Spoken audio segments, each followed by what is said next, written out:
Alors, on va commencer tout de suite avec notre suite programmée avec Python, les conditions if, else, if, etc. Les structures conditionnelles d'une manière générale. Alors, ce qu'il faut savoir, c'est que les structures conditionnelles s'exécutent si une condition est vraie. Par exemple, le premier cas, si condition alors instruction. Si la condition est vraie, on exécute ce bloc d'instruction, sinon on ne fait rien du tout. La forme algorithmique, c'est si condition alors, instruction 1, 2, 3, etc., jusqu'à fin. Si cette condition est vraie, on va exécuter ce bloc d'instruction, le voilà, sinon on ne fait rien du tout.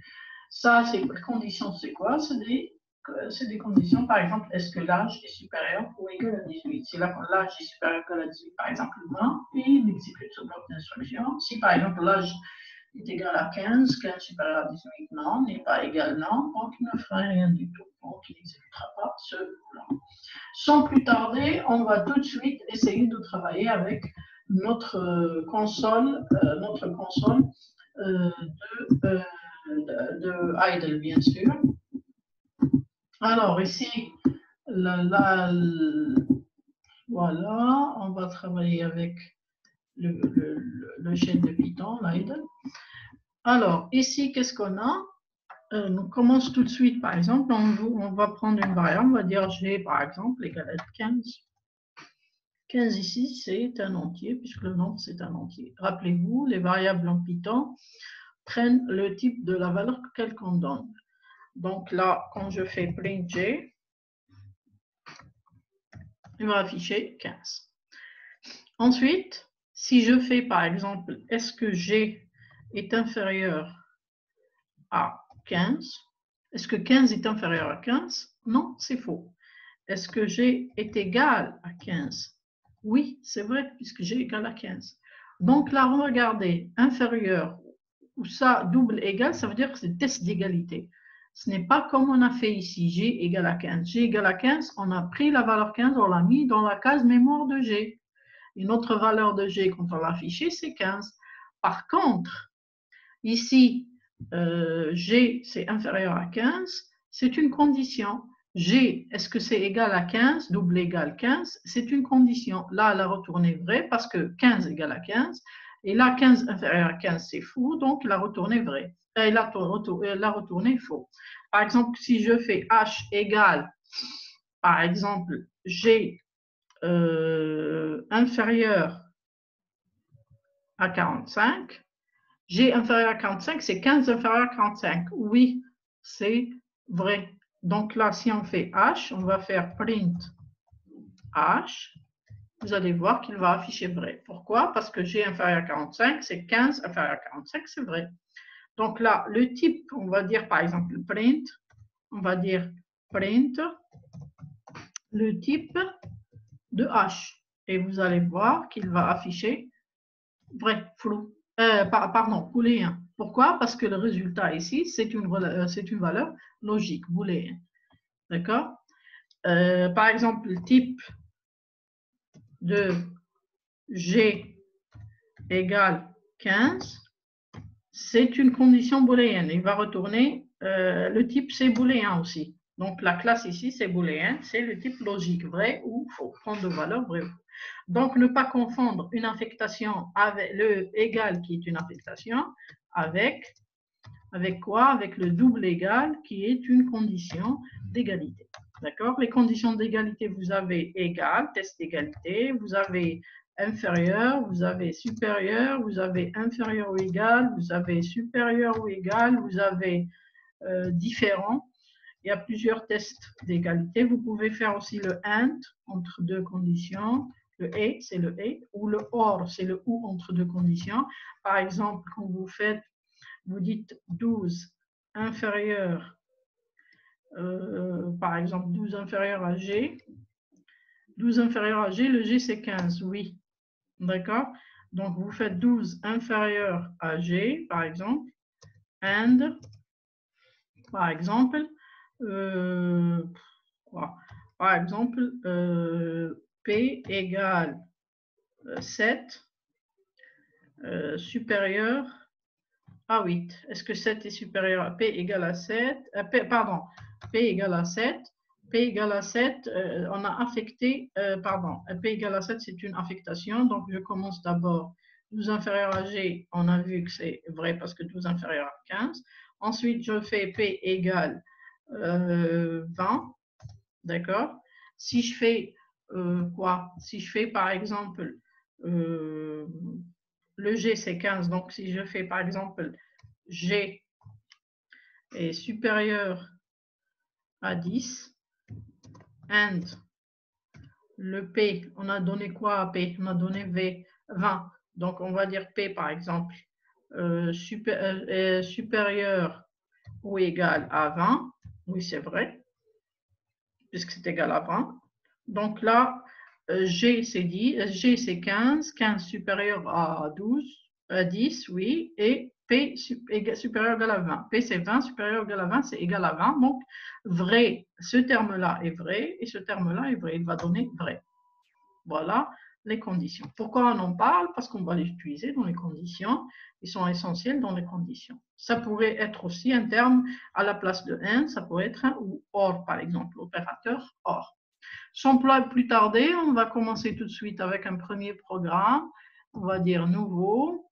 On va commencer à écrire notre programme. Alors, on va commencer à écrire notre programme dans l'éditeur Idle de Python. Le premier programme va afficher, par exemple, si une personne est majeure et mineure. Donc, on va dire afficher si une personne est majeure ou mineure. Et là, pour le savoir, là, ici, c'est en rouge. Pourquoi? Parce que vous avez le dièse. Là, ça veut dire que c'est un commentaire. Ça ne sera pas exécuté. On va tout de suite commencer par insérer, par exemple, le nom et l'âge de la personne. Et selon l'âge de la personne, on va dire que cette personne-là est majeure ou bien mineure. Donc, on va dire nom, c'est une variable, est égal à input. Donnez le nom, s'il vous plaît. Donnez votre nom. S'il vous plaît. SVP, c'est pour dire s'il vous plaît. Et là, voilà le nom. Ensuite, qu'est-ce qu'on va faire? Je ferme la parenthèse. Ensuite, l'âge. Input, la même chose. Input, c'est pour donner les valeurs au clavier, bien sûr, le input. Donnez votre âge. Et là, on va dire âge égale, comme l'âge ici, input donne les chaînes de caractères. Le âge là, son type, c'est chaîne de caractères. Donc, on est obligé de faire.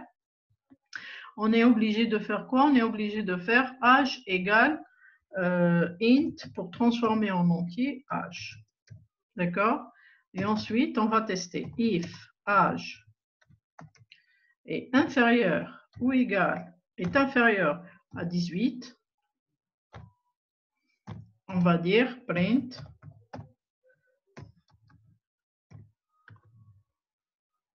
personne inférieur ou égal, ça veut dire mineur. La personne est mineure. Le else, deux points, print, la personne est majeure. Personne majeure. Voilà notre premier programme. On va l'enregistrer. On va donner le premier nom, exemple, majeur mineur. On va dire majeur. Alors, là, qu'est-ce qu'on a? On va commencer tout de suite. On va commencer à directement tester ce programme. Alors, qu'est-ce qu'on va faire? Regardez ici. Je vais tester ce programme. Je vais dire run module. Et là, je vais exécuter notre shell. D'accord? Là, vous avez donné le nom, s'il vous plaît. Donc, je vais commencer directement à donner, bien sûr, le nom. Donc là, Donnez votre, voilà l'affichage, donnez votre nom s'il vous plaît. Je vais dire par exemple le nom, je vais dire Lydie. L'âge, je vais dire 15. Et là, il va afficher personne mineure. Si je reviens au programme et je reviens à notre programme et que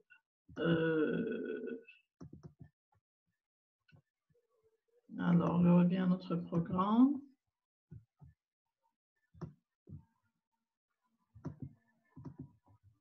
Et là,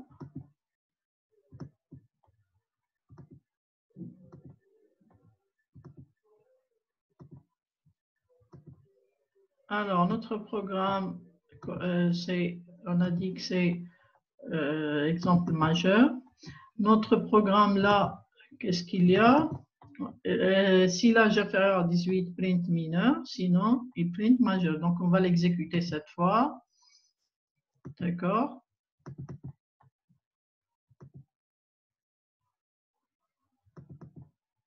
Alors on va l'exécuter une deuxième fois. Qu'est-ce qu'on va faire? Lan module, et cette fois on va donner une valeur supérieure à 18. Donc là, voilà.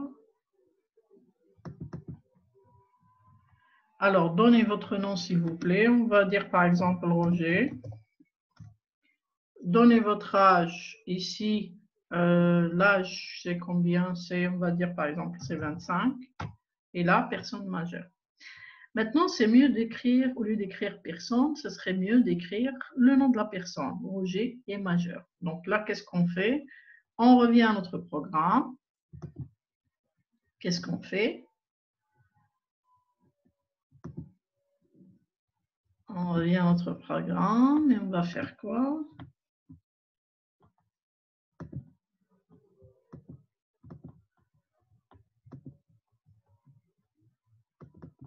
Et là, qu'est-ce qu'on va faire? On va exécuter le programme pour, par exemple, ici, on va changer personne, on va dire et, ici la même chose, et on va garder le nom de la personne. Donc, pour garder le nom de la personne, on va mettre ici nom, plus, ça veut dire qu'on va coller le nom et le message est majeur. Ça veut dire qu'on va faire une concaténation. Plus ici, pour les chaînes de caractères, c'est une concaténation. Ça veut dire qu'on colle le texte les uns auprès des autres. Donc là, non, plus et mine. Et on exécute le programme. On va faire quoi? On va exécuter ce programme. Donc, run module. Et là, on va exécuter notre programme.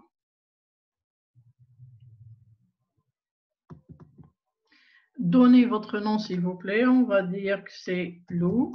D'accord. Donnez votre âge. On va dire, par exemple, l'âge, c'est 26. Et là, on écrit Lou est majeur. On refait le même programme. D'accord.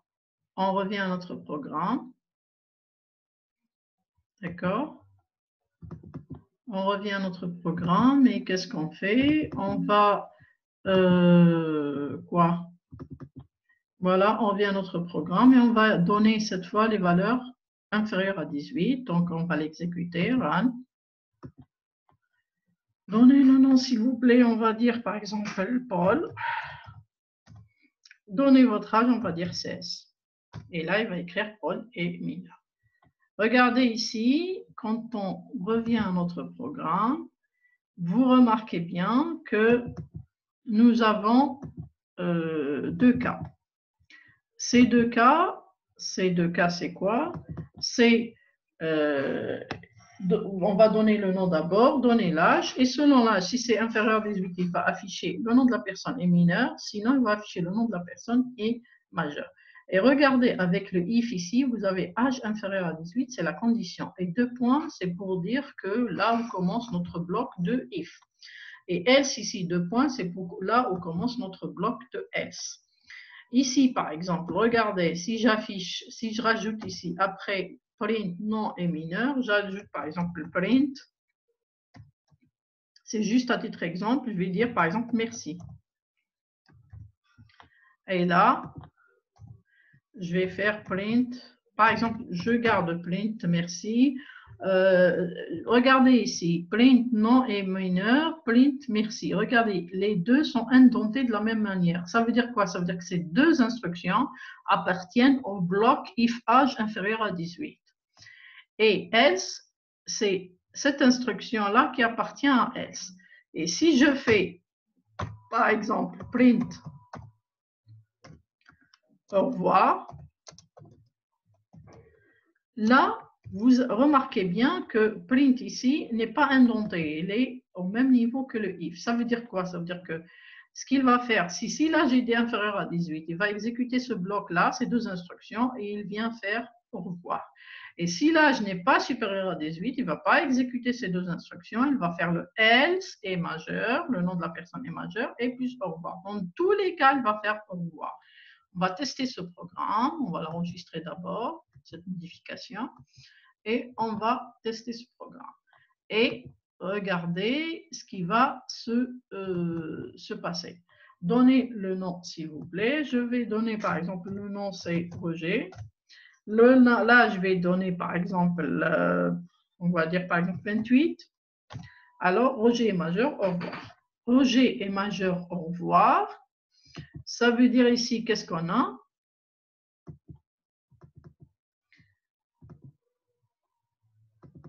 Regardez ici, Roger est majeur, au revoir. Ça veut dire qu'il a exécuté cette partie-là, le else supérieur à 18. On va donner, par exemple, inférieur à 18. On va voir ce qui va se passer.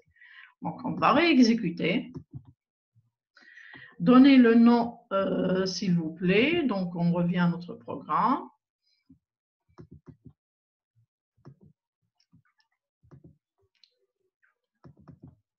Voilà. Donnez le nom, s'il vous plaît. Alors, le nom, on va dire que c'est Paul, on va dire. Donnez votre âge, on va dire, par exemple, 16 ans. Et là, Paul est mineur, merci, au revoir. Paul est mineur, merci, au revoir. Donc, on revient à notre programme et vous allez voir que Roger est mineur, merci, au revoir. Donc, il a exécuté ces deux instructions, il a sauté le else, puisque la condition ici est vérifiée, et il a fait au revoir. Donc, cette instruction est exécutée, quel que soit que ce soit ce bloc-là ou ce bloc-là soit exécuté. Si la condition est vraie, il exécute ça, sinon il exécute cette partie-là. Voilà pour l'exemple sur la personne est majeure et mineure. Maintenant, si on commence à faire un autre exercice qui est par exemple une calculatrice. Comment on va faire notre calculatrice? Là, pour faire notre calculatrice, qu'est-ce qu'on fait? Bon, je vais enregistrer ce programme, d'accord? Et je vais effacer cette partie-là, exprès, et enregistrer sur un autre nom. Donc on va dire par exemple calculatrice. Calculatrice, le nom du programme. On pareil, bien sûr, parce que c'est sous Python. Alors, qu'est-ce qu'on a? On a besoin de quoi pour faire notre programme sur calculatrice? On a besoin d'un opérateur. Cet opérateur, on va appeler op, par exemple, opère ou bien opère.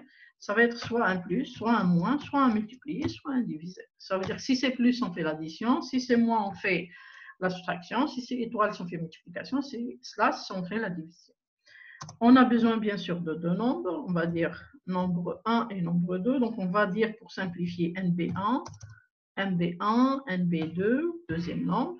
Et on devra calculer, bien sûr, soit l'addition, soit soustraction, soit multiplication, soit division. Et pour avoir le cas général, on va considérer que ces deux nombres-là sont des flottants, c'est-à-dire des nombres réels qui comportent possible la virgule. Donc, tout de suite, on va commencer sans plus attendre. On va donner la valeur des opérateurs, de notre opérateur et des deux nombres et faire l'opération qui est demandée. Donc là, on va dire quoi? Il y a plusieurs cas. Le cas où plus, moins, multiplier, diviser, plus le cas où c'est en cas d'erreur où on donne autre chose que ces quatre opérateurs-là. Bien sûr, l'opérateur, c'est une chaîne de caractères. C'est un caractère, puisqu'une seule position. Nombre 1 ou nombre 2, c'est des réels, c'est des flottants. On peut faire toutes sortes d'opérations de calcul. On peut donner des nombres entiers comme des nombres réels. Donc, on garde le cas général, c'est réel. On commence tout de suite par l'opérateur. On va dire opère, notre variable, est égal à input, donner un opérateur de calcul. Et ça serait mieux d'expliquer, par exemple, plus, moins, multiplier, diviser. Ensuite, qu'est-ce qu'on fait? On va faire la même chose. On va dire le nombre 1, NB1 est égal input, donner un nombre. Ou bien le premier nombre, un nombre. Et ce nombre-là, on va le transformer, bien sûr, en flottant, puisque input nous donne une chaîne de caractères, donc il faut le transformer en flottant, c'est-à-dire un nombre réel. On va copier, je vais sélectionner cette partie-là, et je vais faire CTRL-C pour copier.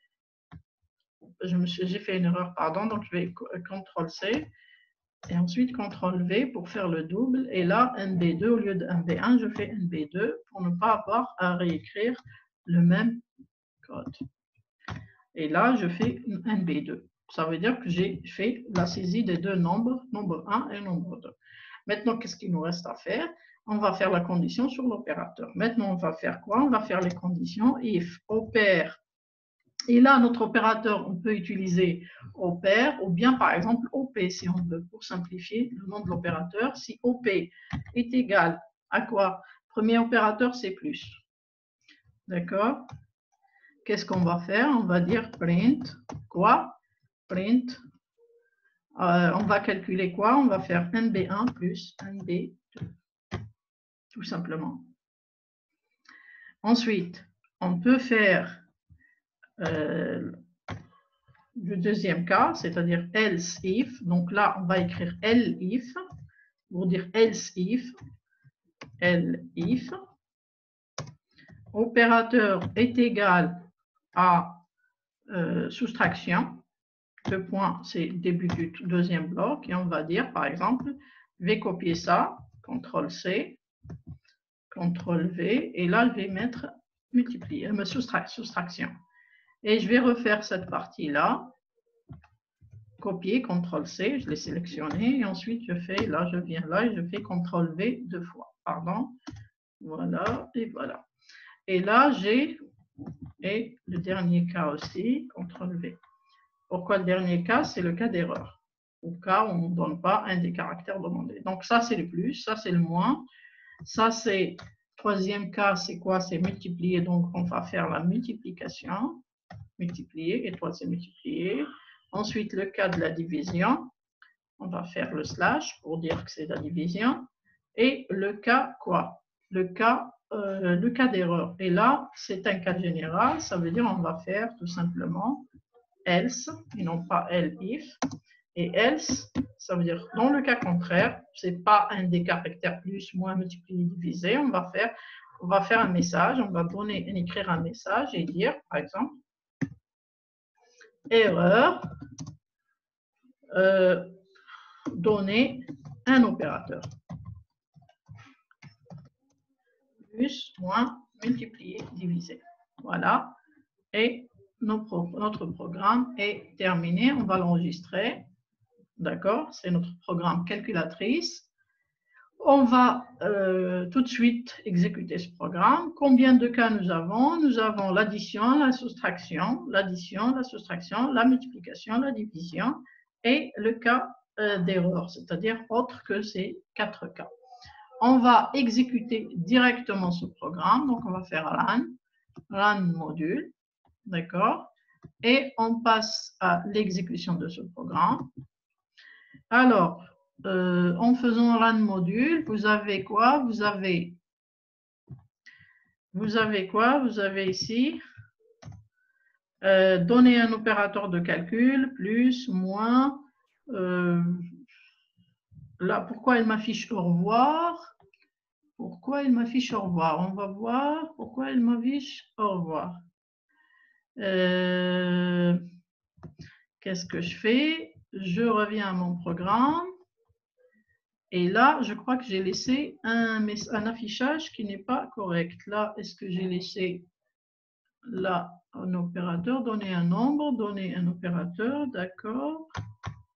Voilà, print error, donner un opérateur de calcul, donner un nombre, donner un deuxième nombre et l'opérateur. Je vais exécuter notre programme. D'accord. Run module. Il va demander à sauvegarder, je lui dis oui. À donner un opérateur de calcul, plus, moins, multiplier, diviser.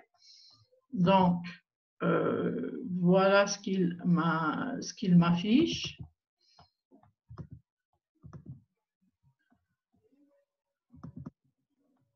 D'accord. Alors, je vais faire par exemple, je vais dire plus. Et il va les demander le nombre. On va dire par exemple 120 et par exemple 10,5. Normalement, 130 et demi.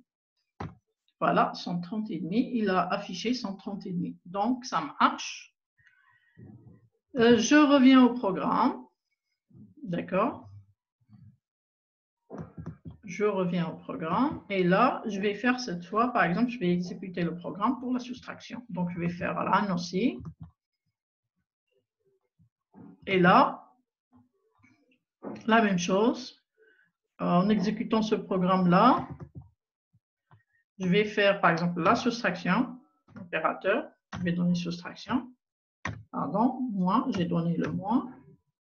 Ensuite, le nombre, je vais donner, par exemple, 50.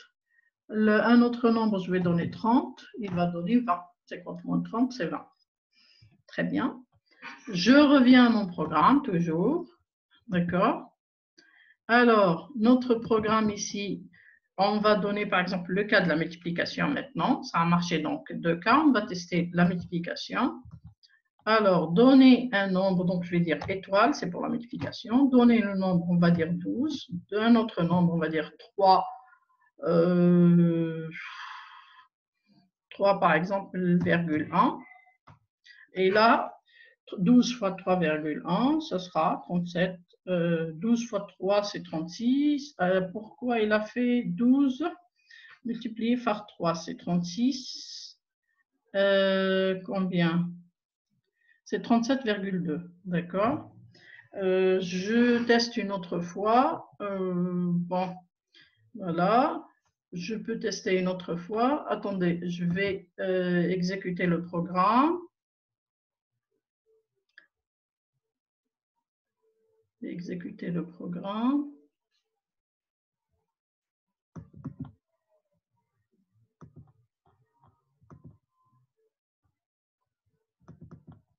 Voilà.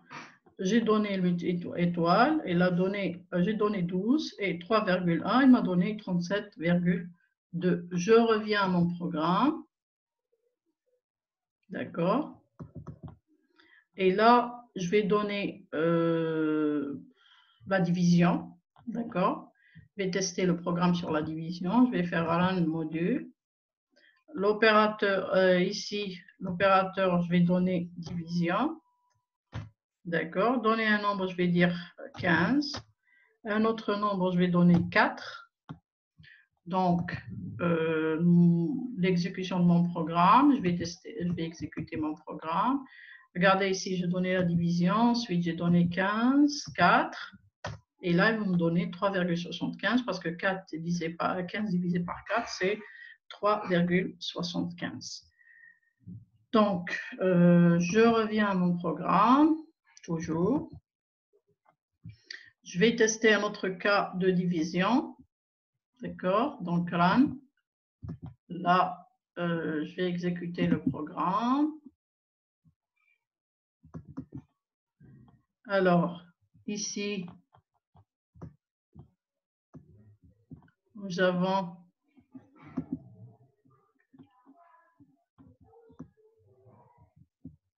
voilà le programme. On va tester, on va donner par exemple l'opérateur, je vais donner par exemple division. Et là, le nombre, je vais dire 40 et 2. va faire 20. Donc, ça marche. Je vais revenir aussi au programme et tester le cas de quoi? De cas d'erreur. Je vais donner un caractère erroné exprès, donc run, j'exécute. Je vais donner un programme, la valeur par exemple, je vais donner par exemple la lettre K. Ou bien par exemple K, M, P, ce que je veux. Donner un nombre, 15, 4, et là, erreur, donner un opérateur plus, moins, multiplier, diviser. Voilà, le programme, regardez ici le résultat. K, M, P, j'ai donné 15, 4, et il me donne erreur, donner un opérateur. Voilà mon programme. Je reviens toujours pour un autre cas d'erreur. Je vais réexécuter, run, et là, je vais dire quoi, je vais donner par exemple l'opérateur, je vais donner la valeur par exemple D. C'est une erreur, le nombre 5, le nombre 2, il va me dire erreur donnée, plus, moins, multiplier, diviser. Vous voyez bien que le programme fonctionne correctement. Voilà. Donc là, il me reste un seul cas. Regardez la division ici. La division, on fait nombre 1 divisé par nombre 2. Mais en fait, il se peut qu'on ne puisse pas diviser par nombre 2. Pourquoi? Parce que le nombre 2 peut être égal à 0. Et là, on ne peut pas faire cette division-là. C'est un cas d'erreur. Donc, qu'est-ce qu'on doit faire? On doit rajouter une condition pour tester sur le nombre 2. Donc là, à l'intérieur de la condition, ici, pour la division, on doit rajouter une autre condition. On va dire if NB2, parce que c'est le nombre 2 qui est le dénominateur, qui est en bas. Il ne faut pas que ça soit 0. If nombre 2 est différent de 0, ça c'est différent de 0. Qu'est-ce qu'on va faire? On va faire 2 points, print nombre 1 divisé par nombre 2. Dans le cas contraire, ce sera le else de ce if-là. D'accord? Le else de ce if-là. On va dire print. Et on va faire un message d'erreur. On va dire erreur division par 0. Et on va tester ce cas-là. On va enregistrer, save, file, save. Et on va faire lan module. Et on va aller à notre shell pour voir le résultat. Alors là, on va donner, par exemple, la division. On va donner le premier nombre, par exemple, 16. Le deuxième nombre, c'est 0. Et là, erreur, division par 0. Vous voyez bien que ça marche bien. Je reviens au programme. Je vais essayer de faire la division normalement sans 0, c'est-à-dire sans donner un nombre, le nombre qui est dénominateur, je ne vais pas donner un 0. Des divisions, je vais donner par exemple 17, l'autre nombre c'est 3, et là ça sera 5,66. Et voilà, remarquez, voilà l'exécution de ce programme, je vous la montre. J'ai donné la division, le nombre 17, là, le deuxième nombre c'est 3 et ça donne 5,66. Je peux réexécuter ce programme une deuxième fois. Là, run module. Et là, vous allez voir que je vais donner par exemple la division toujours, 16, le nombre 5, et là, il va faire la division. Voilà les différents cas. Donc, on a vu dans cet exemple-là tous les cas, d'accord? Remarquez ici qu'on a donné plus, le moins, le multiplié, le divisé, et ensuite le cas d'erreur, donc 5 cas, et plus à l'intérieur de la division, on a fait un autre test si le nombre, le dénominateur est égal à 0. Pourquoi? Parce que s'il est égal à 0, on peut faire par la division, et on a fait un message d'erreur dans le cas contraire. Voilà pour notre exemple sur les conditions avec Python. Vous remarquez ici qu'on a utilisé le nombre flottant pour avoir le cas général. Et le caractère OP, c'est une chaîne dont la longueur est égale à 1 parce que c'est un seul opérateur qu'on a utilisé. On pourrait aussi faire quoi? On pourrait faire ici deux points pour séparer pour les messages, pour faire plus clair, d'accord? Et je vais réexécuter une dernière fois pour que vous voyez comment je vais réexécuter le programme pour voir comment ça marche. Alors, je vais faire run. Et là, regardez, il va s'exécuter. Vous allez voir notre programme. Là, regardez, il laisse 2 points. J'ai laissé 2 points, donc je vais dire par exemple multiplication. Le nombre, je vais donner par exemple 11 et le deuxième nombre, c'est 6. 11 fois 6, c'est 66. Voilà l'exécution de notre programme. Ainsi, vous remarquez bien comment on écrit notre programme avec plusieurs conditions. Et donc, on a fait le cas de majeur et mineur. On a fait le cas de la calculatrice. On a vu qu'il y a des conditions. Donc, on a vu différents opérateurs. Ça, c'est le test d'égalité qui est différent de l'affectation. Rappelez-vous de ça. Et on termine, c'est tout pour aujourd'hui. On termine et à la prochaine fois pour notre cours sur